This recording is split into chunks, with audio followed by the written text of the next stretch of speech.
You know that feeling where you're like, I'm so glad we talked about this. This is so helpful. I feel so much better now, and the air is cleared and you are reconnected. If you're not having that experience, stay tuned, because today I'm going to share with you the top myths about communication that I think really sabotage us. I'm also going to talk about why so much communication isn't effective.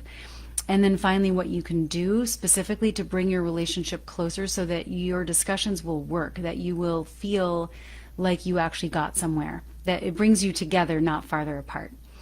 So myth number one, there's three myths. Number one is that communication comes first before you can feel connected. And this is big in couples counseling, right? The main focus is on, let's talk about tools for communication. Let's sit down, let's try to communicate whatever the hot button issues are that you're dealing with, years of resentment, betrayals that could be really triggering stuff. And there's this belief that if you just have the right tools that you'll be able to communicate that. And in couples counseling, this leads to arguments right in front of the couples counselor, who's then trying to mediate the content of the discussion rather than the process, which ends up you're just trying to mediate two different viewpoints, and people are arguing and stuck in their positions, and it doesn't really go anywhere. The process of communication hasn't really been resolved. And I think that this comes from the belief that if you don't resolve the hot button issues first, then you can't have a good relationship. You can't work together. You can't collaborate. You can't be close. You can't say things are okay if you haven't addressed long-standing hot button issues. And so that belief puts a lot of pressure on, okay, right out of the gate, we're going to bring these things up and we're going to start to communicate on these things that thus far have not been resolved. There's deeper stuff going on. And if that isn't looked at, and the meaning that certain things are being given, the triggers, the stuff that it's connected to, that each of us bring to a relationship before we even met the person that we're with, if that's not looked at, then the communication is really putting the cart before the horse. What has to be in place? You have to have emotional connection. And I've talked about this before, but basically, just real briefly, it's a sense of trust and safety and knowing the other person is there for you. So if you feel emotionally connected, then you're more likely to hear what the other person is saying. You're more able to receive it. You know, you're not going to have resistance to it. Your spouse isn't going to have resistance to it. There's not going to be as much defensiveness. So you need to have emotional connection first. And this can be built through presence. This can be built through curiosity, physical touch, affection, nonverbal communication that's showing attunement to you and your world, or them and their world. If you're the one if you feel like they don't feel emotionally connected to you, if you feel like your attempts at communication are being blocked, it could be that you don't have the right emotional connection with your spouse for them to actually take in what you're saying. And so this is related to a second thing that you have to have in place, which is a positive perceptual filter. Now, this is the result of emotional connection. You can have a positive perceptual filter as the outcome of having a deep emotional connection, but it also stands very much on its own. So you can have a positive perceptual filter even if you're not emotionally connected. So that's important to keep in mind, because ultimately it's a choice and it's something that you can cultivate. But what I mean when I say positive filter is, for example, if my spouse gives me feedback on something and I am viewing him through the lens of somebody who, he's got my best interest at heart, he's wanting to feel closer to me, he's got my back, and we're on the same team, I'm going to be able to hear that in the light that will help me not just accept it, but to actually see it as a gift. Unless you have a strong emotional connection, and unless you have the right perceptual filter, or your spouse has the right filter, then no matter what you say, it's not going to land. But conversely, if you have those things, then even if you communicate imperfectly, they'll give you the benefit of the doubt. They're going to cut you some slack, and you're going to cut them some slack, and you're going to look for the good, and you're going to filter out all the things that you could glom onto, that you could decide where you could look for evidence of danger, or you could look for reasons to not trust them, or you could look for reasons to think that their intentions aren't pure. But so that's why the filter is so important, is because you're filtering out those bits that could derail you, and you're literally just letting in the things that are going to serve your relationship. And it's such a gift if you can actually do that and receive what your spouse is saying through that filter. They're going to feel heard. They're going to calm down. You're going to feel more connected instantly. And so then the actual problems that you're trying to solve don't seem as difficult. Now it's like, okay, well, we love each other, we're on the same team, so we can figure this out. Now, as a team, how can we figure this out? The second myth of communication is that communication is sharing an analysis of our spouse and what's going on for them.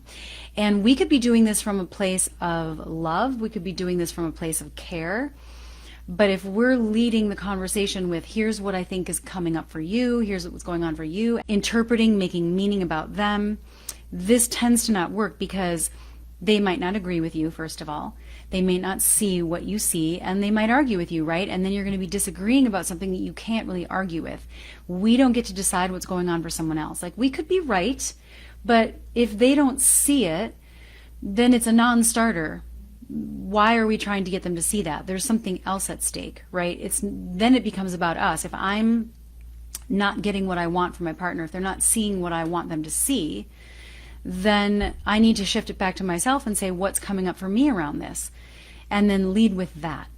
Because we can have our ideas, but ultimately it's overstepping if you are forcing somebody to take in an analysis of them as a way of having a conversation, as a way of getting your needs met, as a way of feeling acknowledged, as a way of bringing to light something that you want to clear out.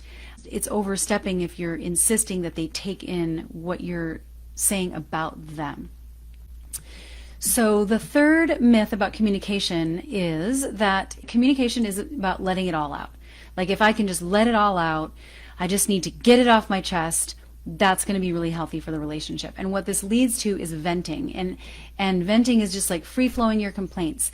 They think that they're going to feel better and they're going to clear the air, but it's actually really toxic. It's like unbridled self-expression. Terry Real talks about this as a losing strategy. And so whenever we're talking about venting, usually what we're talking about is just spewing, right? It's like a lot of things at once. It's going to be a laundry list of complaints. It's going to generally be critical. It's generally going to be negative. And it's probably going to be blaming, and it's putting negative energy into the space between you. And it's a lot for the other person to have to absorb that. It's actually not healthy. It doesn't help the relationship. Maybe you'll feel better, but now your spouse doesn't feel better. Or maybe your spouse feels better, but you just feel like you've been dumped on and you don't really know what to do with that. When I'm talking about venting, I'm talking about like you feel entitled to go on a rant and let them have it and dump it out all on them because you have a little bit of righteous rage, you feel like certain lines have been crossed, things aren't right, and so now you're entitled to, it's almost like getting back at someone, like you deserve this because of the ways that you have wronged me. Most of us have seen it, most of us have either done it or been on the receiving end of it, and so you know that it doesn't work. We think it should, but it doesn't. Those are the top three myths, and I think the reason why so much communication doesn't work and why we end up feeling frustrated and misunderstood is because we're trying to get somebody to see something that they just might not see. If you're sharing about them to them and they don't agree, then you feel like you can't be close or get along because they're not seeing what you see. And it's like, well, how am I supposed to feel close to this person if they don't get it? And there's this belief that we have to have the same understanding of something or the same meaning making around something in order to address it. And that's actually not true. You never ever have to convince anybody of anything. All you ever have to do is share what you see, the meaning that you give it, how you feel, and what you need. The other reason communication doesn't work is because one or both of you is not clear on what the actual intention of your communication is. So, for example, and this is connected to, the example of talking to them about them. If you think you're sharing what's going on for them and you ask them to explain themselves or you're trying to understand because something isn't sitting right with you, but you're not leading with that, you're not clear, you're not being transparent, you're not sharing what you're feeling or what the meaning is that you're giving it or what your hope is from the conversation. You have to be aware of what is it that you're looking for from the conversation. Are you just wanting acknowledgement? Are you just wanting the other person to consider your point of view? Are you wanting to feel like you have influence? And I see this all the time. People are having an earnest attempt at communication, and they really are coming from a good place, but they're not clear even to themselves about what they're wanting from the conversation. So one really helpful thing to do is to tune into yourself when you find that you're getting stuck and you're up against a wall. What is it that I'm really looking for here? What is it that I'm feeling? What is the interpretation that I'm giving the situation? And always be open to the fact that you might not be right. You might be, but you might not be.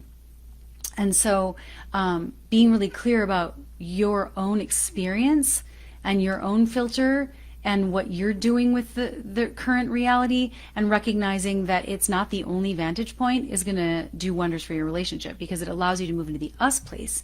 It allows you to move out of positionality, which we've talked about before as well. So the answer is, in terms of what to do about this, if you recognize that this is something that is coming up in your relationship, there's a few different things that I would recommend for you to improve your communication. Number one is you really want to look at your relationship like an ecosystem. Like, this is an environment that you're in. The relationship is a container, and it holds space for you and your partner and your life together. And you want to keep that environment clean, and you want to keep it healthy, because you're breathing that air. Whatever you put into that environment will come back to you. So if you can keep that in mind, and take care of this biosphere, as Terry Real calls it, this environment, this ecosystem, take care of it with your energy, take care of it with your words, your thoughts, your intentions, and ultimately what your goal and your vision is, with that in mind guiding you. What do I want this ecosystem to look like? And everything that I do and how I say things and how I'm thinking things through before I communicate is in service of that. It's not just for my partner, it's for me too, because our connection, if it's good, I'm going to benefit from that directly. The second thing is you've got to have a high level of self-awareness in order to communicate effectively.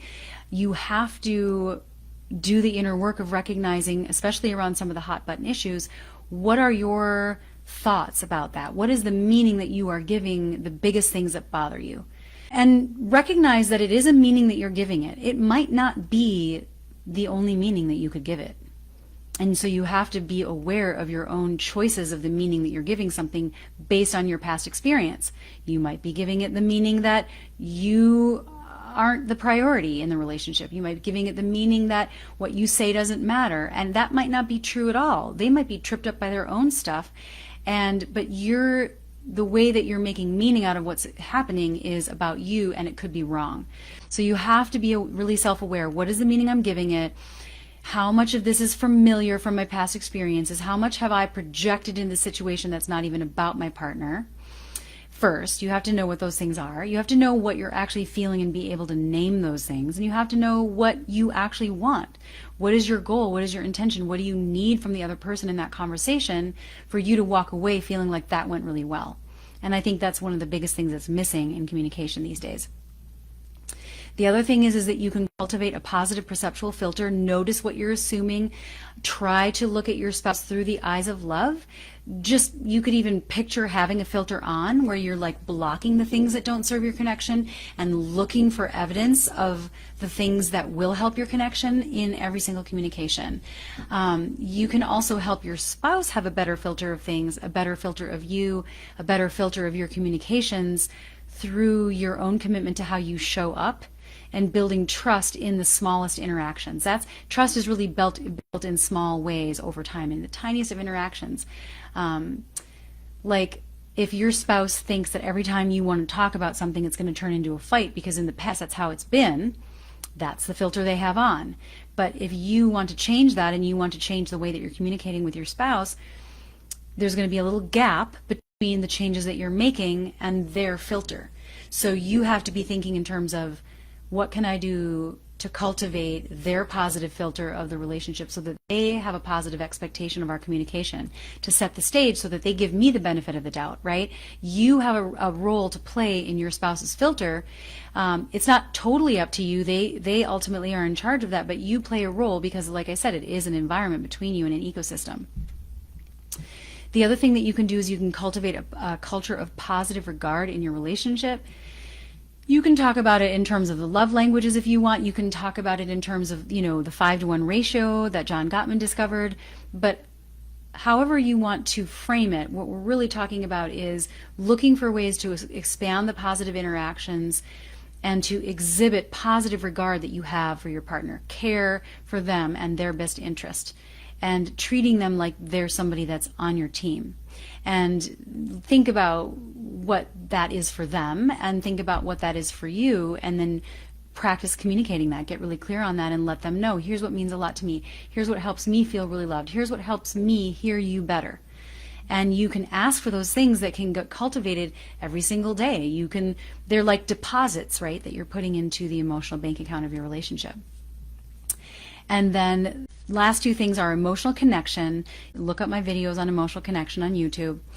And that's really basically that sense of emotional safety and trust and presence that can be cultivated in nonverbal ways, that you don't even have to be talking about anything to create emotional connection. So that's the good thing. Build that first before you try to tackle any hot button issues. And then finally, focus on you. Anytime you're communicating, ask yourself, is what I'm about to share about me? And if it's not, as tempting as it is, you have to just put the kibosh on that and go back to the drawing board. Take out a journal, write it down. How can I make what I'm saying about them, or about our relationship, or about whatever my fears are about the future? What am I really saying about me? And what is important to me, and what I care about, and what I want, what is not okay with me, what is okay with me. Focus on you. What is at stake for you?